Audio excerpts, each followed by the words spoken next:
Soy Audio.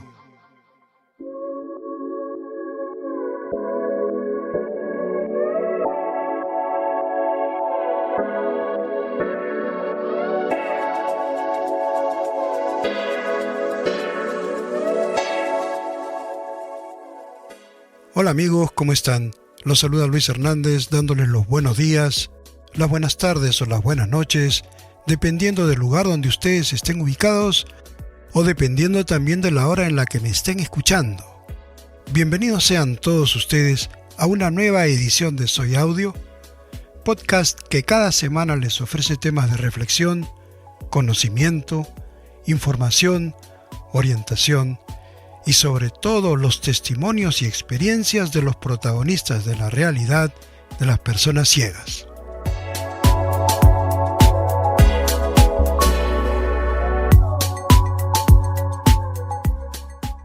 Hoy quiero reflexionar con ustedes acerca de la inclusión, sí, de esa inclusión de la que tanto se nos habla, pero antes me gustaría invitarlos a que le den un like a este episodio, que le den un like y que lo compartan, porque así vamos a poder llegar a un número cada vez mayor de miembros de nuestra sociedad y entonces los temas que aquí abordamos tendrán una mayor llegada.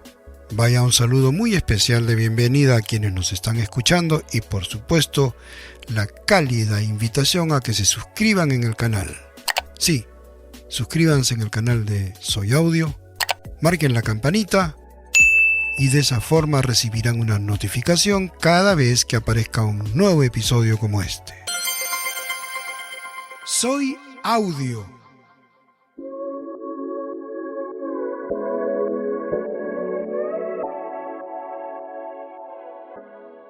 Al principio les decía que en esta edición quería reflexionar acerca de esa inclusión de la que tanto se nos habla.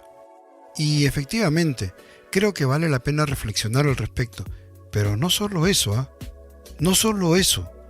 Porque antes que reflexionar sobre la inclusión, yo diría que esta tendría que ser observada, replanteada, repensada. Y me mantengo en ello, pese a que sé que lo que estoy diciendo no suena políticamente simpático en absoluto. Y en cierta medida eso es comprensible, porque el solo sonido de la palabra inclusión resulta tierno, arrullador, emocionante, cautivador, muy bonito. Y hasta parecería que en torno a esa idea de inclusión se hubiese dado lugar a una forma secular de fe y devoción que resultan siendo proclamadas en sendos documentos tanto internacionales como nacionales. Documentos en los que se menciona a las llamadas personas con discapacidad con una reverencia que vaya uno a saber si esta es realmente sincera o si no va más allá de ser un simple cumplido. Y en este punto considero interesante continuar con el paralelismo entre lo secular y lo religioso. ¿Y por qué digo esto? Porque resulta que hoy hacer una reflexión y sobre todo una reflexión crítica acerca de la idea de la inclusión podría ser tomado ya no solo como una irreverencia, sino como una herejía, de tipo secular por supuesto. ¿Cómo te atreves a criticar a la inclusión? No seas hereje. Aquí me parece estar escuchando a esos social fariseos que no hacen más que ir agitando emociones, ilusiones, expectativas, sueños, los cuales no tienen por qué ser negados. No tienen por qué ser negados, pero sí deben ser orientados a partir de algo fundamental. Y ese algo es tener los pies bien puestos sobre la tierra. Si de lo que se trata es de reflexionar acerca de la idea de la inclusión, bueno, lo primero que tenemos que hacer es ubicarnos en el terreno de los hechos. Es decir, tenemos que situarnos en la realidad misma, en esa realidad que no es ni puede ser tal como uno la quisiera percibir, que no resulta ser aquello que a mí se me antoja, porque ahí, en esa realidad, las cosas son tal como son. Y entonces nos encontramos con preguntas acerca de la inclusión que no tenemos por qué dejar de hacernos. Y al respecto, permítanme aquí plantear algunas de esas preguntas.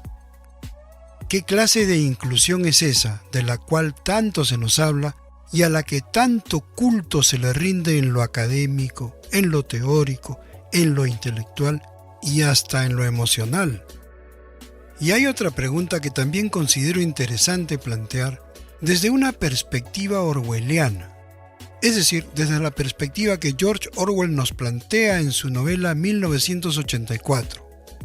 Y hablo de esto porque en la actualidad, a nivel global, la realidad de nuestros días, curiosamente, no está tan lejana de esa realidad que Orwell planteaba en su novela. Para ubicarnos en aquel contexto, vamos a escuchar un fragmento muy pequeño pero a la vez muy descriptivo de 1984. El Ministerio de la Verdad, que en neolengua, la lengua oficial de Oceanía, se le llamaba el Minber, era diferente, hasta un extremo asombroso, de cualquier otro objeto que se presentara a la vista. Era una enorme estructura piramidal de cemento armado blanco y reluciente, que se elevaba, terraza tras terraza, a unos 300 metros de altura. Desde donde Winston se hallaba, podían leerse, adheridas sobre su blanca fachada en letras de elegante forma, las 3 consignas del partido. La guerra es la paz. La libertad es la esclavitud. La ignorancia es la fuerza. Se decía que el Ministerio de la Verdad tenía 3.000 habitaciones sobre el nivel del suelo y las correspondientes ramificaciones en el subsuelo. En Londres solo había otros 3 edificios del mismo aspecto y tamaño. Estos aplastaban de tal manera la arquitectura de los alrededores que desde el techo de las casas de la Victoria se podían distinguir, a la vez, los 4 edificios. En ellos estaban instalados los 4 ministerios entre los cuales se dividía todo el sistema gubernamental. El Ministerio de la Verdad, que se dedicaba a las noticias, a los espectáculos, la educación y las bellas artes.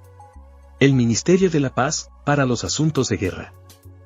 El Ministerio del Amor, encargado de mantener la ley y el orden. Y el Ministerio de la Abundancia, al que correspondían los asuntos económicos.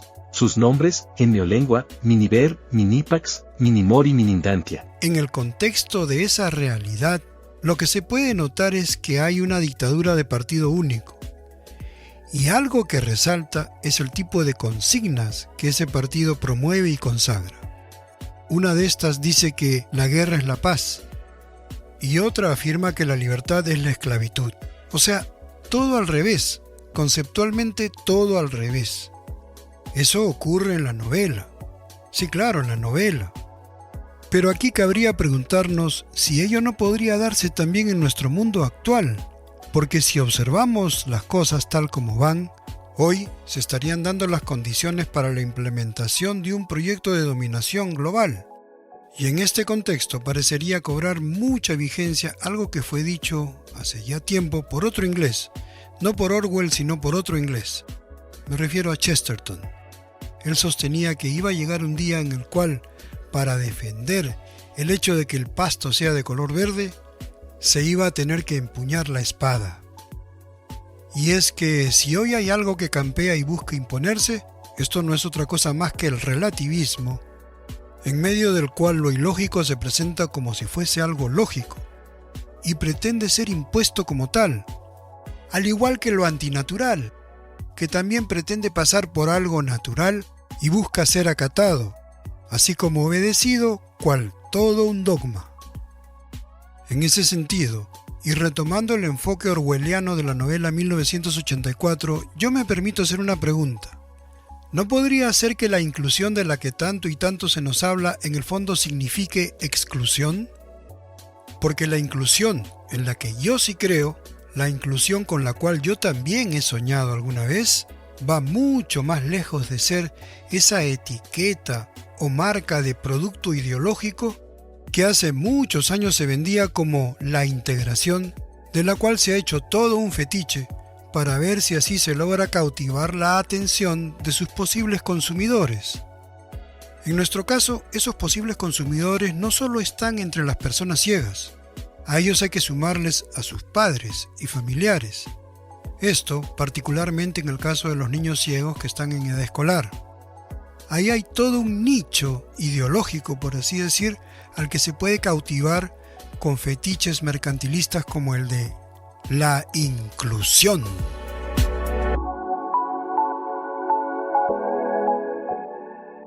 ¿Las personas ciegas debemos aspirar a ser participantes de la vida en sociedad? Claro que sí. ¿Por qué no? Alguien me dirá, es que tú no haces más que criticar y criticar a la inclusión. Y sí, pues, sí, yo critico, pero critico a eso que hoy se nos vende como si tal cosa fuese la inclusión. ¿Será que entonces yo aspiro a la inclusión? Claro que sí. Sin embargo, aquí hay algunas precisiones que me gustaría hacer. La inclusión en la que yo sí creo y por la cual apuesto, repito, por la cual apuesto, tiene que ser el resultado, o digamos así, la consecuencia de la vigencia de un conjunto de condiciones previas de tipo objetivo. Y en medio de esto hay algo que debemos tener muy pero muy presente. Si tales condiciones objetivas no se dan, la inclusión, esa inclusión por la cual, como ya he dicho, yo sí apuesto, se quedaría en ser una simple, pobre y triste utopía. Y definitivamente, pues, las personas ciegas no tenemos por qué resignarnos o conformarnos a vivir soñando con utopías que pueden sonar lindas, preciosas, maravillosas, que teóricamente pueden ser capaces de enamorarnos, cautivarnos, hipnotizarnos. No podemos quedarnos, ni tenemos por qué quedarnos abrigando ilusiones basadas en la nada esencial, en solamente percepciones ideológicas.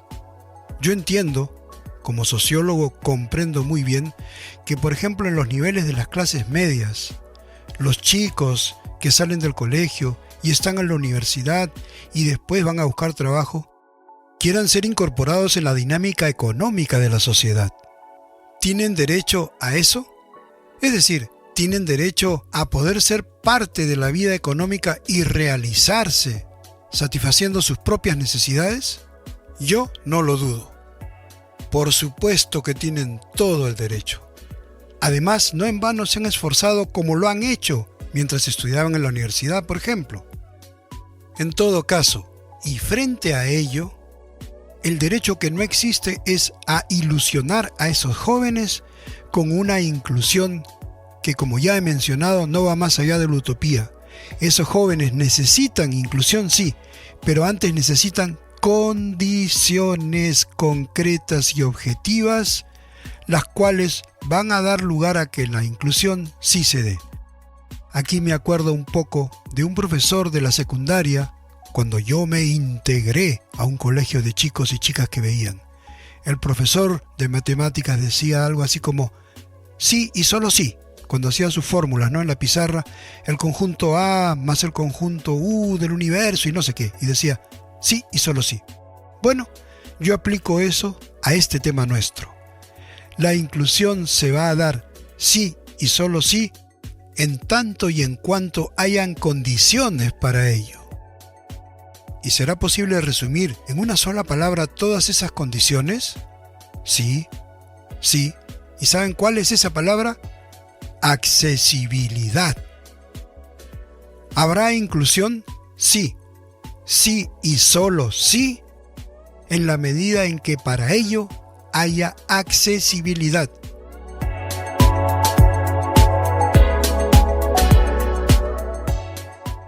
Sin accesibilidad no hay inclusión. Por eso, entonces, tenemos que reflexionar acerca de ese producto de tipo ideológico que se nos quiere vender bajo la etiqueta o marca de inclusión. Y cuánto más no habría por decir al respecto. Pero hasta aquí llegamos en nuestra presente edición.